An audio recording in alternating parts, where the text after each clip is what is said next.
আপনি যার সাথে এখন রাত জেগে ঘন্টার পর ঘন্টা মেসেঞ্জার, হোয়াটসঅ্যাপ, ইমোতে কথা বলছেন, একটা মুহূর্ত তার সাথে কথা না বললে আপনার ভালো লাগে না, আপনার সময় কাটে না, আপনার অস্থির লাগে।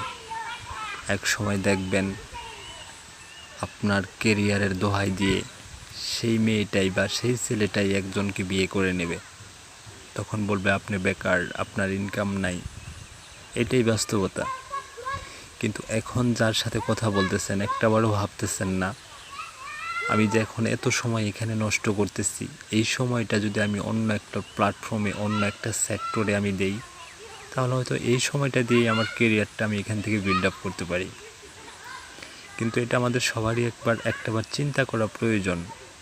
কিন্তু এই চিন্তাটা আমাদের মাথায় আসে না কখনো।